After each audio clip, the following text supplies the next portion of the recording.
3, 2, 1. I'm sorry, but that's how you have to do the countdown. 3, 2, 1. No, then you got to point. It's 3, 2. 2. Okay.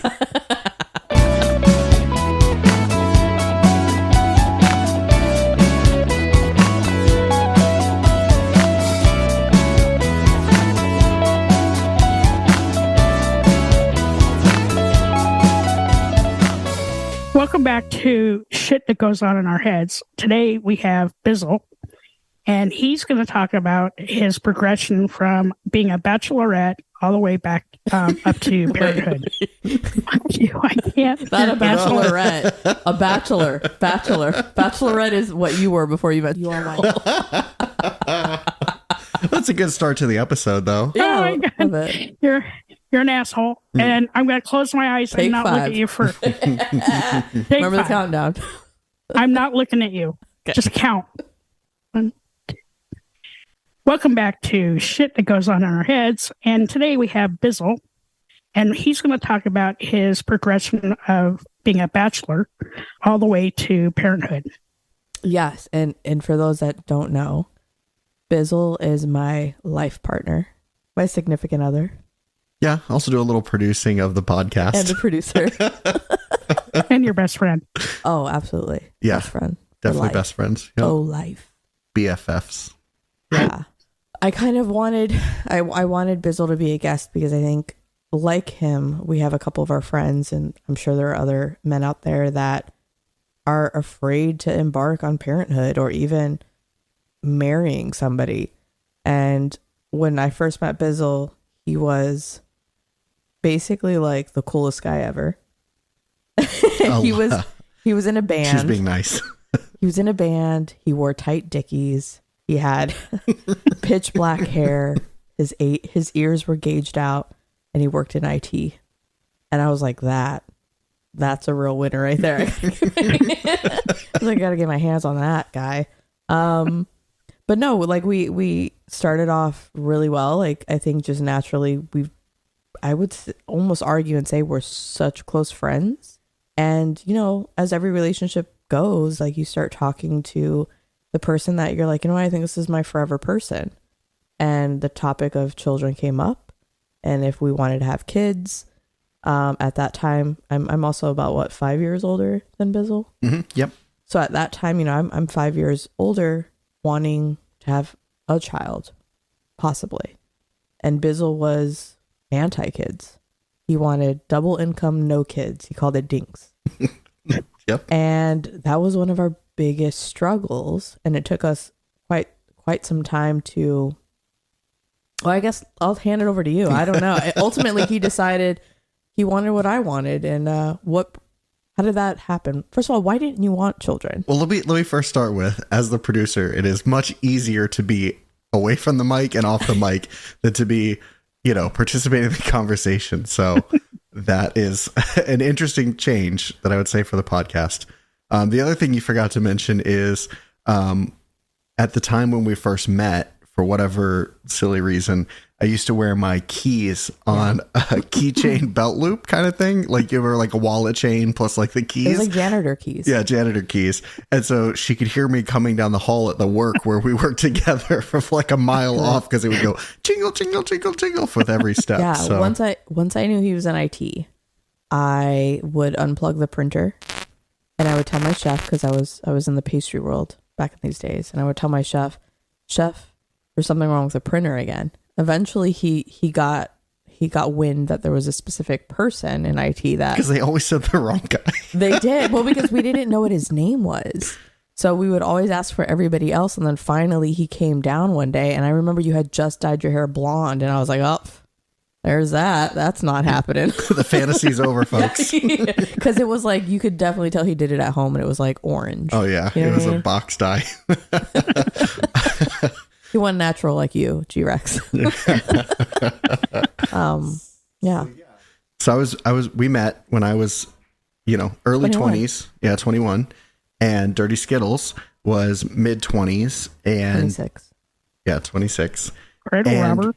you know, at that time, at least me personally, kids weren't even a consideration, right? They wasn't, it was a thing that at that time I was actively avoiding doing, right? He was practicing safe sex. Yes. Different podcast. But, yeah. So, you know, we were together for a good long period of time. And then I guess actually what I would ask, and then I'll tell my side of it. But at some point, Dirty Skittles decided that we were going to have a kid, right? Not like we weren't like right. pregnant or anything, but like that was something that was like part of her future. And I could either be part of that future or, you know, that necessarily didn't work. So for a while we actually did split up because of that, you know, because I didn't think I was ready, or it was something I didn't see in my future or whatever. Ultimately, you know, I changed my mind and it's been incredibly fantastic, but I'm kind of curious, and then I'll say my side of it, but what changed for you as to like, you went from like, because we had talked about it for a long time, you know, we've been together now more than 15 years. And so I'm curious what changed for you, what prompted it. And then I'll share kind of my side. Yeah. I feel like I'm hoping G-Rex is like, yes, to the story. For me, so I had kind of struggled with the idea myself my whole life. I wasn't one of those little girls that dreamt about her wedding or being a mom. I dreamt about like traveling the world, becoming an author one day, like things like that. And so at some point in my 20s, I would probably say like 23-ish, I remember thinking, man, am I going to do like this kid thing? Because my fear was I didn't want to have a child that would not contribute to society. I was like, I don't want somebody who's gonna, in my family there's a lot of drug abuse, alcoholism that they struggle with, and I'm like, is that genetic? Like, what are the chances that I'm gonna, you know, love a child that is gonna end up being a drug addict or an alcoholic or get into crime, or, you know, like I just feared the worst, and the risk it didn't make sense to me at that time. And I tried to think of the other side. Well, I could also have like an amazing person who like makes a discovery that changes the world, and, you know, things like that. But when it finally switched was actually when I met Bizzle, in one of our conversations, when he said the double income, no kids comment, it lit a fire inside of me, because as a woman, I'd be damned if a man told me I would not be a mother one day. I was like, fuck you. If I want to be a mom, I'm going to be a mom. Like, you don't have a right to tell me what I can and cannot do with my own body. And then I knew, I wouldn't feel this way if I didn't want to have a child. Like, I was like, I want a kid to call me mom one day. I was like, this guy can go suck a dick. Like, you can go find somebody else, but, and yeah, we parted ways. So for me, that was what did it. I realized, no, I can do this and I want to do this. So you're either on board with me or you're not. So I can see from like both of you guys' standpoint, but, you know, for me being a lesbian, I didn't want to have kids, but I love being around kids, right? I'm like everybody's favorite aunt. Number one, because I'm about as tall as most of the kids.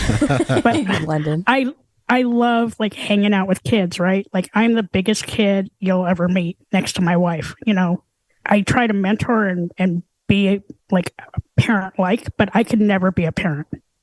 But just for my own personal reasons. One, I had a hysterectomy about 10 years ago. And two, you know, my dad was an alcoholic, and I didn't want to bring that in, right? I didn't want to have that element.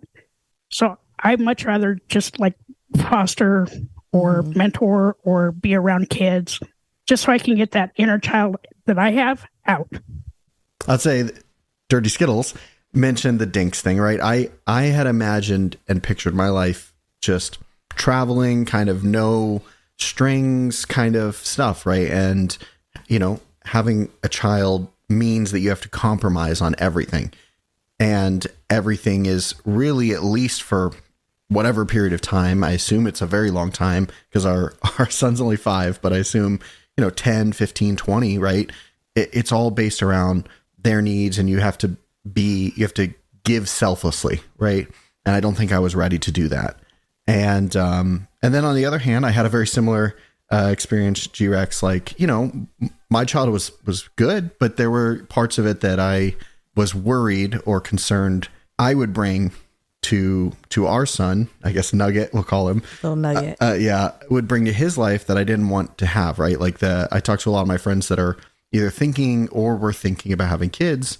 And that's a real concern, right? Is that they had whatever it was, they didn't want to bring that into their children's lives, right? And I would guess that progressively every generation is better, right? You see the things your parents did that you don't want to replicate and so forth. And then you get better, but at the same time, you're also, at least I'm also super concerned about bringing those things in myself and not being capable of doing that. So ultimately, I guess the answer to what changed though for me was, I really loved Dirty Skittles and the relationship that we had that I wasn't finding elsewhere, and having a kid seemed like totally great at that point. For whatever reason, something switched in my life and it felt like, I think we together could do it and handle it and be successful and take the bumps as they come along the road or whatever. But it seemed attainable when in the past it had not been. I will say, we could talk about some stories over the years, but it definitely for me ended up being the right choice. On the flip side, for lots of people, it's not the right choice, right? Adoption is a choice. Not having kids is a choice. All of them are great choices depending on each person's where they are and who they are and what's in their life. A lot of our friends ask, or a lot of people who have children ask, so when, are you going to have another one? And Bizzle can attest to this. As soon as our little Nugget was born and I delivered and I looked up and I saw him, after I said what I wanted to say, because I had stress, like what is the first thing I'm going to say to my son when he's born? Not that he will remember, but for whatever reason, I was hyper focused on like, I have to have like something great to say. And after I said my thing, which I'm not going to, I probably will keep to myself. But after I said what I wanted to say to my son, the very first thing I said out loud to everybody else, I am never doing this again. And they all looked, everybody says that. And I'm like, no, like my pregnancy was wonderful. Like I had no anything scary happening. I mean, it was the best that it could be. I delivered where I wanted to deliver. We had an amazing staff, like all the nurses and doctors or what, like there was nothing apart from just not ever wanting to. I thought labor was traumatic. Like there's people just staring at your bits with like huge lights. Like it's not a production. You know what I'm saying? Like I'm like, don't look over here. Stop snapping photos. And I remember like looking over, my mom was in our delivery room because my mom was a nurse. We delivered at the hospital she worked at. And she was just sipping coffee. And I just remember being like, I'm fucking straight working out here. My mom's fucking sipping coffee. I look over at my husband, Bizzle, whose only job was to hold my leg. And the doctor's like, you look real pale. Are you feeling okay? And he had to be talking to me, not her. She was working hard. I was also, by the way, working incredibly hard holding this leg. It was my one job, and like, I was doing the best at it. I need to step away and go to the bathroom. He like almost fainted. Then I'm like closing my eyes, bearing down, pushing, just literally being so traumatized by this experience. And then I look over to my right, and now I see Bizzle just sipping on some apple juice, like just had a fan on him, all the nurses paying him attention. I'm like, the fuck is going on here? Like, get me out of here. And I couldn't back out of it. Like, I mean, I think that the labor was really about me. Yeah. More than anything. I know you were there as a supporting cast member. I think why those things stood out to me was because I wanted to back out. I had come this far and I was scared. I was terrified. But damn be it for me to change my mind. It's too late. A little late. Yeah. And I'm like, I want to be fucking with a fan and apple juice, just staring at the other person, just putting in the work. And I couldn't. But I mean, I did almost pass out, which was somewhat embarrassing. Finally, since it's all family and friends in this room.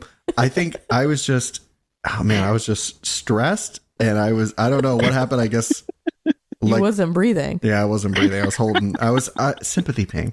Sure. Sympathy pain. I come out of the bathroom when the contractions actually hit. And it's true for anybody who's listening, who's pregnant. I apologize. Anybody who's thinking of getting pregnant or having a baby. Everything you read about contractions is absolutely true. There's one line I'll never forget that says, you know, it's the real contraction when you can't even talk. All you can do is breathe. And that was exactly what happened. I came out of the bathroom, couldn't even speak. I immediately, like the worst pain I've ever felt in my life. And I remember asking Bizzle to come close because I was afraid I was going to pass out, like black out from the pain. And I needed to hold on to him. And he freaking looks over at me and he's like, gosh, is it really that bad? And I was like, you son of a bitch. And then here he is, fucking getting apple juice and a fan. I mean, these are things you just don't know. Like, I will say, not as defense, but just sort of background. I never grew up around children or had any interaction with children or pregnant people. Like, really, pregnant people, right? Yeah. Like, people who are pregnant. So I never, so I didn't know what to expect, right? You only see what you see on TV, and TV is it glosses over the challenges, right? It's like 30 minutes and then the baby was born and it was really easy or whatever, the reason I said it hadn't really been around children was because another part of before, obviously we got pregnant, but deciding about having kids, I'd never been around them. So I had no comfort with them. So it didn't really feel like something I was comfortable with. So therefore it was something I didn't want to do. And then going back to the pregnancy side of things, right? My only experience, even through all the conversations and stuff that we'd had with the doctor and stuff, is like whatever you saw on TV, 30 minutes, no problem. They make the epidural sound like it's going to take all the pain away. And so when she was in pain, like that was not the expectation that was kind of set. The doctor's like, oh, we'll give her this epidural. She'll be great. She'll be, floating on a cloud. That I don't think. No, well, there's something called walking epidural, which I don't know why that exists. They gave it to me. So the lady's like, yeah, we'll give it to you, but you'll still be able to get up and walk around. Not like the other one where it's like, you're kind of down. And I'm like, yeah, okay. That's like, why wouldn't I want that? Well, none of the pain went away. It only made me really sleepy. And I remember asking her, like, I don't understand like this. And she's like, well, yeah, I mean, it's just going to help you rest. It doesn't get rid of the pain. And I'm like, the fuck are we doing, lady? Why are we here? Give me the strong stuff, bud. Give me the real goods. Yeah. So we had Nugget. I would say as a father, it's really interesting. My experience, and we can go kind of through a little bit of each of the year's journeys, but I would say it gets exponentially better every year. Year 0 to 1, you feel a little bit useless. Like they don't need dad, right? Or Papa is what he calls me, but I didn't feel that needed, right? I tried to be interactive and things, but they're not speaking, they're not walking, they're not doing a lot. They're super dependent on mom, and mom is there for everything they need. So I'm just kind of, you're like a background character. Drinking apple juice. Drinking apple juice as a background character. And at that time, they're like eating, pooping, sleeping machines, right? Pretty much it. Yeah, that's the whole deal. But I changed diapers, help with bath time, all that fun stuff. But it was like, mom is who they need. So 0 to 1 was, I don't want to say it was demoralizing, but it definitely was tougher than I expected because you've got low sleep and you're not feeling the reward. I don't know as a mom if what your experience with 0 to 1 was, because yeah. I'm just saying from my side, I wonder if you felt like you got at least some of the, I don't know, reward is maybe the wrong word, but. That's an interesting question. It's different because it's totally different. I immediately changed as soon as that baby was born.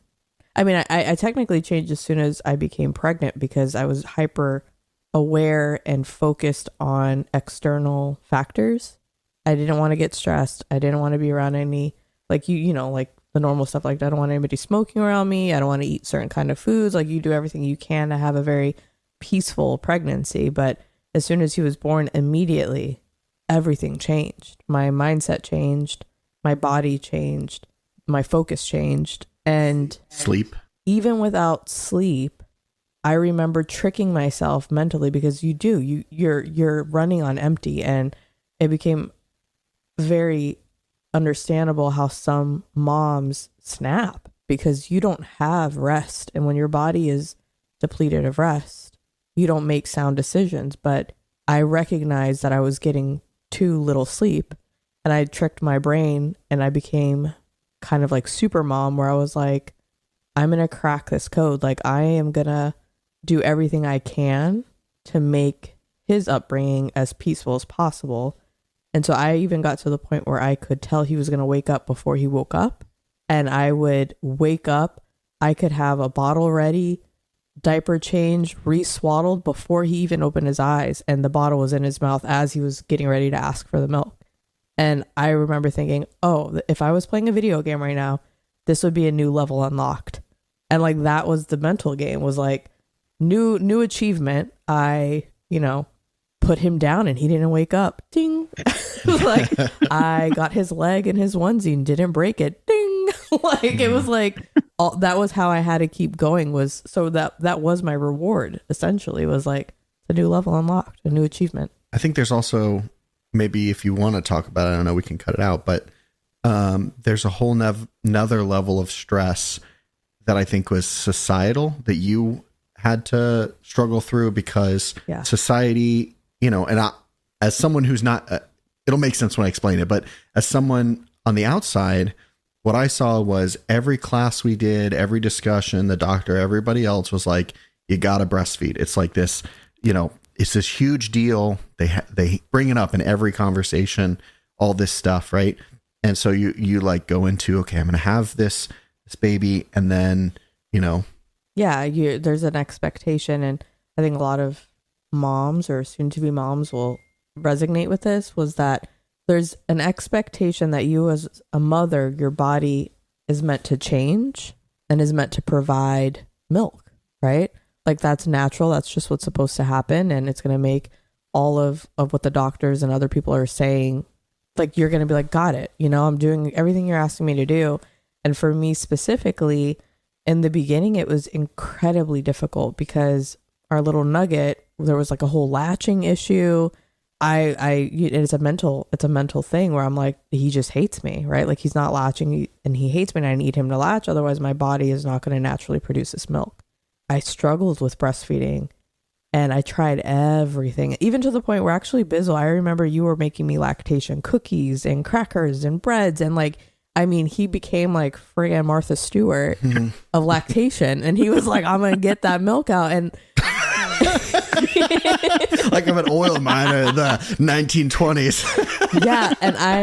And it was very little. I produced very little. And I remember and then also like, I didn't quite enjoy it, to be honest, which might be a little controversial for anybody who believes breastfeeding is the way to go. I didn't enjoy it. I didn't like the way it made me feel.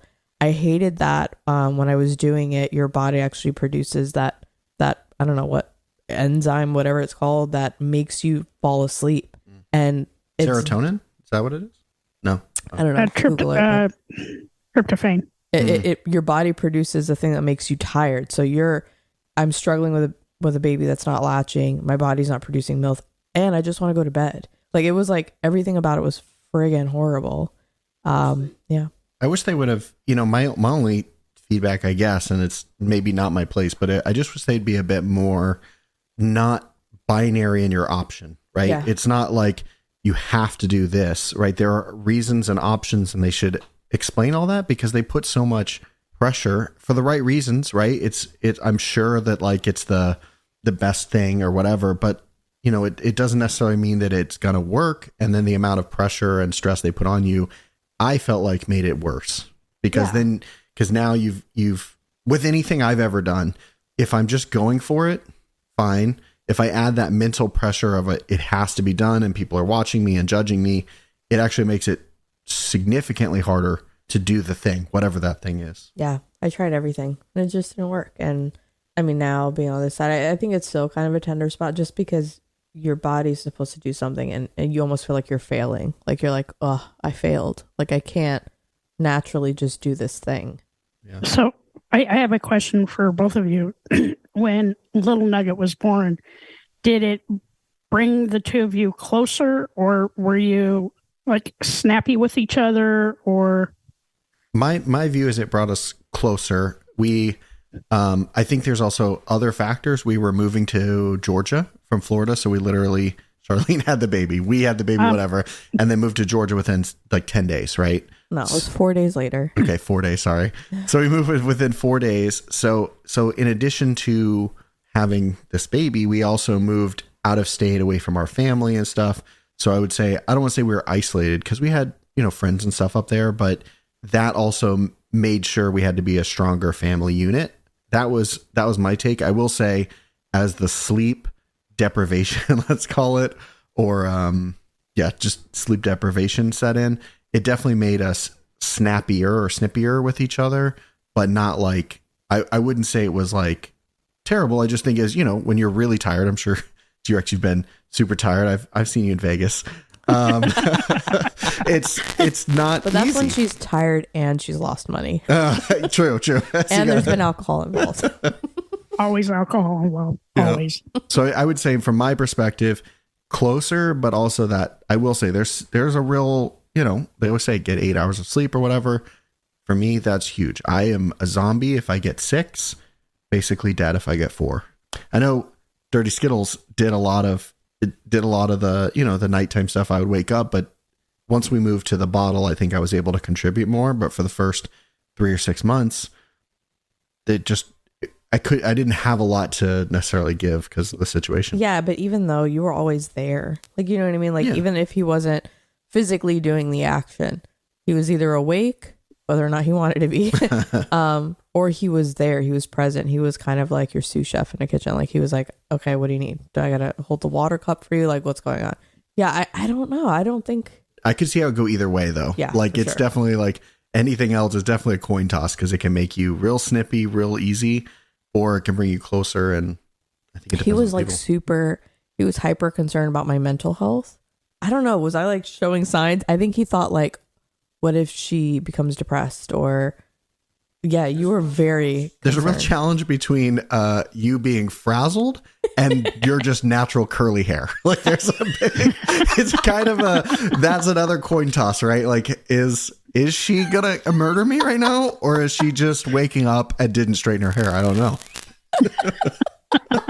Is that why you were worried? You were like, she's gonna snap and come for me. Well, because postpartum is like a huge thing too, right? Like he was super concerned. Well, they tell you about that a lot, right? Yeah. They mention he was like, it. are you feeling like this, that? And I'm like, what is happening? It was just surprising. I appreciated it. It was just surprising. I would have never guessed that would happen. I think that switching from 0 to 1, I think the thing that had the biggest impact, obviously once Nugget was born was, so I had the opportunity to go take on a job that required 100% travel when he was about 1. He was basically about 1. In fact, I think I started around October, so he would have been just 1. Yeah, just turning. And but the thing was I would leave Sunday after he went to bed and come back either Thursday or Friday night every week. That was, I think for me, was sort of a mixed bag. It was a really good experience. I had a lot of, I grew a lot from a professional sense, but how I also grew or changed was I realized how much I really wanted to be in his life all the time. Yeah. Right. I would, Dirty Skills would send me videos of like him starting to walk or these other things. And, when you miss some of those milestones, it can be fairly intense emotionally, right? Because you're trying to do what you think is best. I also have a renewed respect for folks that do have travel jobs because they're trying to make ends meet. It's not just like you can have the job fairy come and have this perfect job that's remote and perfect and you can do all the things you want to do, start whenever you want, right? People have jobs, even non-travel jobs, where you have to be a set schedule, right? And you're going to miss things in life. Yeah. So that was really, really tough emotionally. This is going to sound, I understand, terrible, but what kind of worked out for me, what I would call lucky was, so about the 1 year mark of that job was when COVID happened, and COVID was horrible for a millions of reasons. But the one thing that I look back on was I had the opportunity to take a layoff package and then start a job that was in Orlando, which is where our family's at, for me, that just allowed me to be remote all the time. So I had the opportunity to be with my family, and we were also closer to our parents.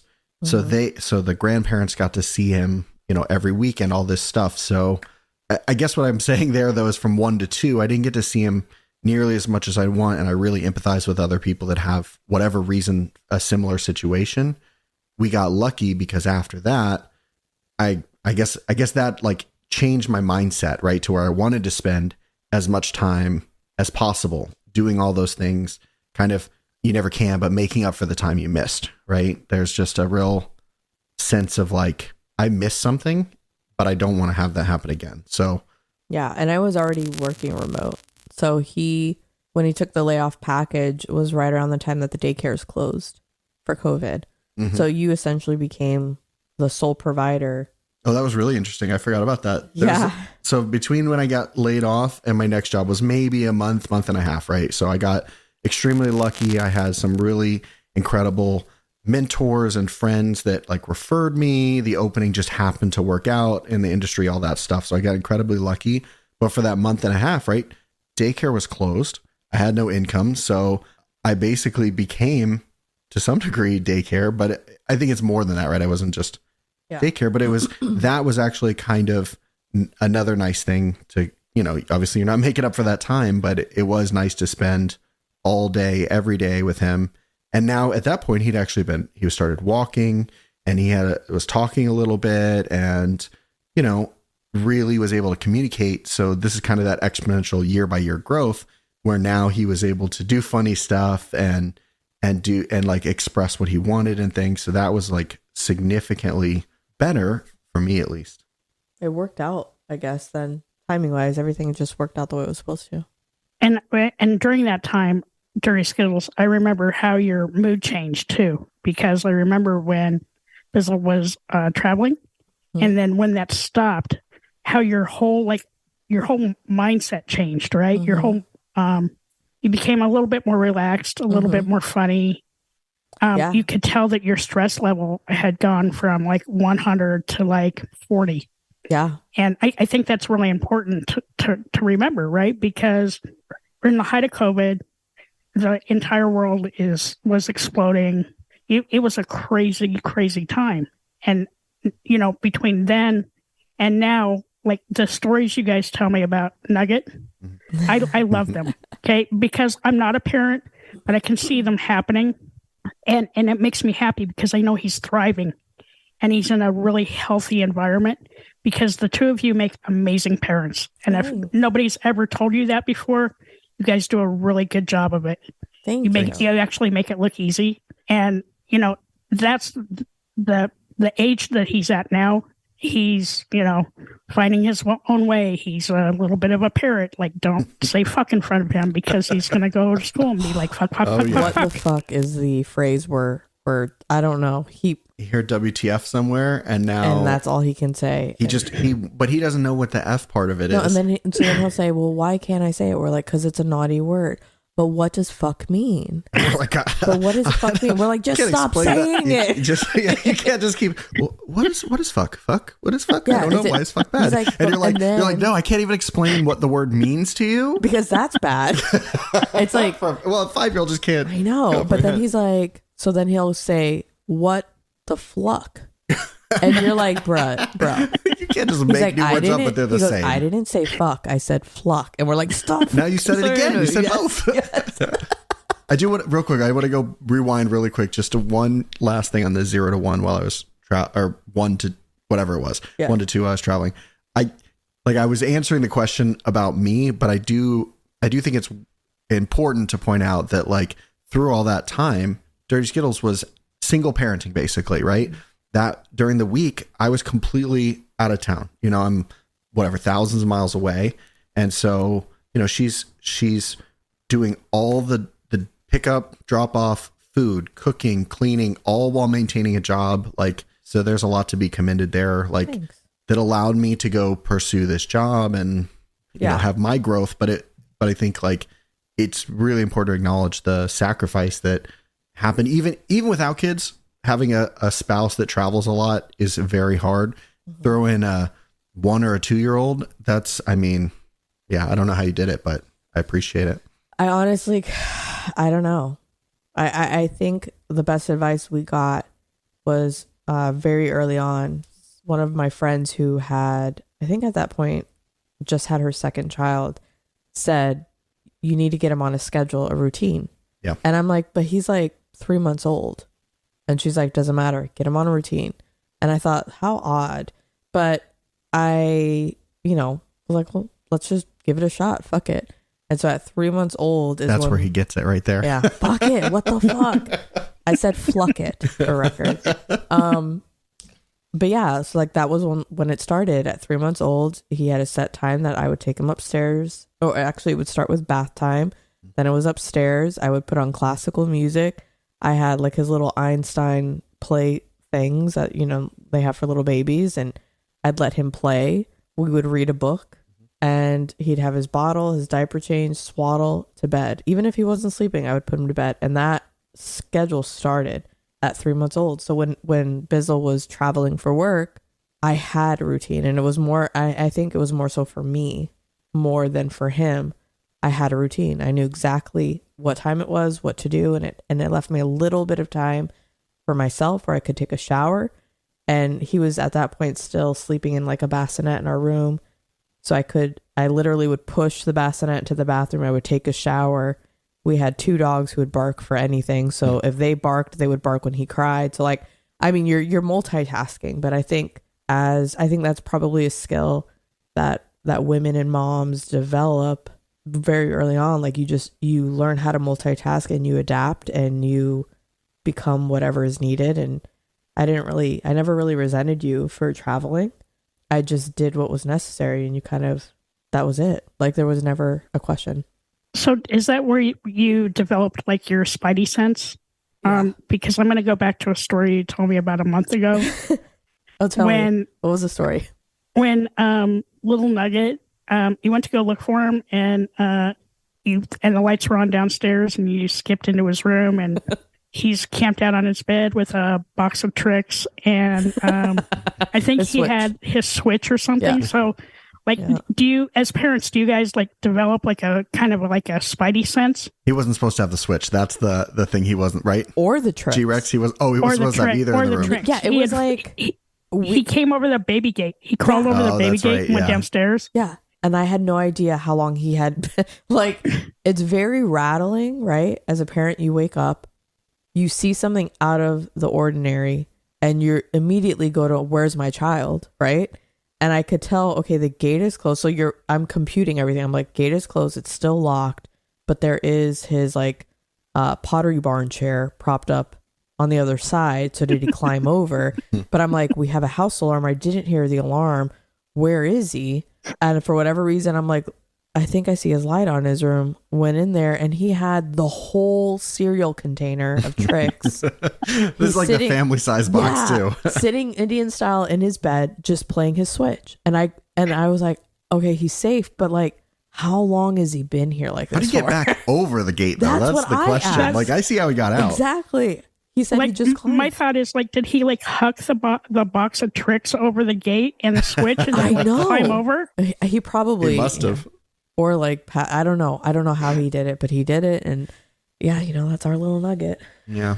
But I think every year there's new and different and exciting challenges like this one. Now he's old enough where we don't have the gate. So we had the gate because we had stairs. Right. Right. And we were concerned that he was going to fall down the stairs and hurt himself. So now though, he's old enough where we don't have that concern. Now my concern is if he knows how to unlock the door. So now he's going to unlock the door and go out. I don't know. He's never done anything like that, but I'm like a hypochondriac for things that could go wrong with him. That's the only thing that I think is challenging for me right now. Like I mentioned, every year is getting better and better.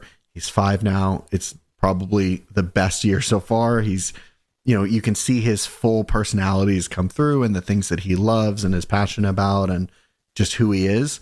But my brain, as soon as I'm not like directly with him, is like, okay, how is he going to get in trouble or how is he going to hurt himself? Yeah. Because he's very injury prone too. What are we going to do? But, just going back to what I was saying, I think you guys make amazing parents. You really do. Yeah. You guys give it your all. Yeah. You both work full time. You both have very stressful. Well, one of us has very stressful jobs. The other one, we're not so sure. We don't know what he does. Nobody knows. Dirty Skittles has said for years she has no clue what I do. She's even been to presentations I've given. Yep. But you know what? In my defense, and if we can get like a witness on, in my defense, there was 3 of us watching your presentation, and while it was captivating and fascinating for the people that were there to learn about whatever it was you were presenting, we all 3 walked away, and I'm like, so does anybody know what he does? And they were all like, nope. I was like, clearly okay. Not impactful. That's not. I'm like, he could basically work for the CIA, and I would have no idea what he does. Just for the record, I don't work for the CIA. Thank God, because there's certain things on this podcast we can't say. I can't give away all the secrets. But yeah, it's been really exciting. I look forward to other stuff. I have a lot of friends that have the full gamut, right? We have friends that have brand new babies. We have some that are thinking about even getting married and taking those next steps. We've got some that are literally their kids are going to college. I was just catching up with a good friend of mine that we all used to work with. He was telling me about his 2 kids, and like the youngest is now going to college and stuff. And it's really like all of those steps are so exciting. And I'm really looking forward to each and every year, especially like if he gets into music or sports or whatever, like that'll be really exciting. Cause now he's very much what we do. Like today we went to a Lego conference or convention, sorry, not a conference, a Lego convention. We just talk about Legos. We don't really see that. Don't really play with them. Just talk about Lego them, presentations. No, so we got to see all these like different buildings and things that people had created and stuff. And so, yeah, I'm just really excited about that. Like once he starts doing his own activities outside of the house, like whether that's video games or music, whatever, that's pretty exciting for me. Yeah, so that's what you're looking forward to. Awesome. Well, I don't know if I have any more questions. Do you have any questions, G-Rex? So, like, for me, I'm really happy that you decided to, go on with the journey and have your son, because the world needs more good kids, more well-rounded. And you guys are very well-rounded parents, and I'm super excited to see what the future brings. And I think that the advice that you guys gave will help other parents that are kind of thinking about, what's the next move? Is it the right thing? I will say that if having your own kids is not the right thing, become a foster parent, adopt, be a mentor. There are tons of kids out there that just need a little love, need a little guidance, and just be good people.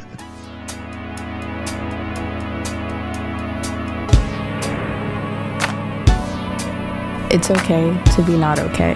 Just make sure you're talking to someone.